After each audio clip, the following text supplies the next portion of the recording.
அருட்பெரும் ஜோதி அருட்பெரும் ஜோதி தனிப்பெரும் கருணை அருட்பெரும் ஜோதி. குருவே சரணம், குருவே துணை, குலதெய்வமே சரணம், குலதெய்வமே துணை. ஆனந்த வணக்கம். அன்பு ஒன்னேஸ் தொலைக்காட்சி அன்பர்களே, நண்பர்களே, உங்கள் வாழ்வில் அன்பும் ஆரோக்கியமும் சகல ஐஸ்வர்யங்களும் நிறைந்திருக்கட்டும், நிலைத்திருக்கட்டும். வாழ்க பணமுடன்.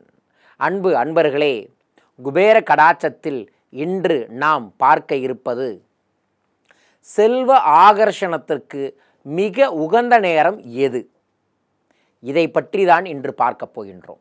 உங்கள் வாழ்வில் ஒரு மாபெரும் மாற்றத்தை நீங்கள் ஏற்படுத்த வேண்டும் என்று நினைத்தால், உங்கள் வாழ்வில் இருக்கக்கூடிய எதிர்மறைகள் காணாமல் போக வேண்டும் என்று நினைத்தால், உங்கள் வாழ்வையே திருப்பி போட வேண்டும் என்று நினைத்தால், நீங்கள் இந்த நேரத்தை பயன்படுத்துங்கள். அந்த நேரமானது பிரம்ம முகூர்த்த நேரம். ஆம், காலை 4 மணி முதல் 6 மணிக்குள் வரக்கூடிய மிக சூட்சமமான ஒரு நேரம் பிரம்ம முகூர்த்த நேரம். பிரம்மம் என்றால் உருவாக்குதல் என்று அர்த்தம். அந்த முகூர்த்த நேரத்தில் யார் ஒருவர் தனக்கு என்ன வேண்டுமென்று மனதார தொடர்ந்து நினைக்கின்றாரோ, அதற்காக நம்பிக்கையை தொடர்ந்து விதைக்கின்றாரோ, அதை நோக்கி சரியான வழிமுறையில் செயல்படுகிறாரோ, அவரின் வாழ்வில் நல்ல மாற்றங்கள் ஏற்படும். ஆதலால் தான் நமது முன்னோர்கள் மிக அழகாக சொன்னார்கள். பாரதியாரின் பாட்டும் கூட காலை எழுந்தவுடன் படிப்பு என்று சொன்னார்கள். ஏன்? காலை எழுவது என்பது சூரிய உதயத்திற்கு முன் எழுவதைத்தான் அவர் கூறுகிறார். அந்த நேரத்தில் எழுந்து நீங்கள் அவர் பாட்டு என்று சொல்வது குழந்தைகளாக இருந்தால் பள்ளிப்பாடம், பெரியவர்களாக இருந்தால் ஆன்மீக பெரியோர்கள் கொடுத்த மந்திரங்களை பற்றியோ அல்லது நல்ல விஷயங்களை பற்றியிருக்கக்கூடிய புத்தகங்களையோ அந்த நேரத்தில் நீங்கள் படிக்க வேண்டும். அவ்வாறு நீங்கள் படிக்கும் பொழுது தெரிந்தோ தெரியாமலோ உங்கள் மனதில் இருக்கக்கூடிய எதிர்மறைகள் எல்லாம் காணாமல் போய் நேர்மறைகள் பெருகும். உங்கள் எண்ணங்கள் நற்சொற்களை ஈர்த்து, நல்ல எண்ணங்களை ஈர்த்து, நல்ல விஷயங்களை மட்டுமே புற உலகில் உங்களுக்காக தேடி தரும் என்பதுதான் இதன் சூட்சமமே. ஆதலால் வாய்ப்பிருக்கக்கூடியவர்கள் மட்டுமல்ல, உலகத்தில் தமிழர்கள் எழுந்திருக்க வேண்டிய மிக முக்கியமான நேரம் எதுவென்றால் சூரியனுக்கு முன் எழுந்திருக்க வேண்டும். அப்போதுதான் சூரியனை விட நீ பிரகாசமாய் ஜொலிப்பாய் என்று தெரிந்து கொள். அந்த நேரத்தில் இந்த பிரபஞ்சம் முழுவதும் இயற்கையாகவே பார்த்தீங்கன்னா நல்ல எனர்ஜி இருந்துக்கிட்டே இருக்கும். உன் எண்ணம் போல் வாழ்வு என்று சொல்வார்கள் அல்லவா? உங்கள் வாழ்க்கையில் என்ன எண்ணத்தை தொடர்ந்து கேட்கிறீர்களோ, பார்க்கிறீர்களோ, உணர்கிறீர்களோ, நம்புகிறீர்களோ, அதுபோலவே உங்கள் வாழ்வு அமையும்.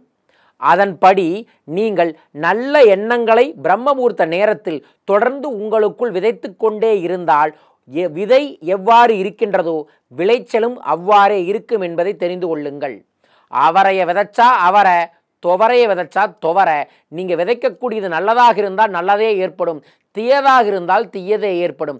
அதன் சூட்சமத்தை தெரிந்த நமது முன்னோர்கள் காலையில் அந்த நேரத்தில் தான் மந்திரங்களை படிப்பார்கள், யாகங்களை பூஜைகளை செய்வார்கள். அந்த நேரத்தில் தான் உட்கார்ந்து இந்த பிரபஞ்சத்துடன் ஆத்மார்த்தமாக தியானத்தில் இறையை உணர்வார்கள். அதே நேரத்தை சாதாரண வாழ்வில் இருக்கக்கூடிய நாம் நம் வாழ்க்கைக்கு தேவையான பணம், பெயர், புகழ், வெற்றி, அது எதுவாக இருந்தாலும் சரி அந்த நேரத்தில் செய்தோம் என்றால் வாழ்வில் வெற்றி நிச்சயமாக அமையும். ஆகவே எனதருமை அன்பர்களே, நண்பர்களே, இந்த பிரம்ம முகூர்த்த சூட்சமத்தை தெரிந்து வைத்துக் கொள்ளுங்கள். உங்களுக்கு தெரிந்த மந்திரத்தையோ அல்லது ஒரு நல்ல புத்தகத்தையோ காலையில் ஒரு 10 to 20 நிமிடங்களாவது அந்த நேரத்தில் படிக்கும் பழக்கத்தை உருவாக்கி கொள்ளுங்கள்.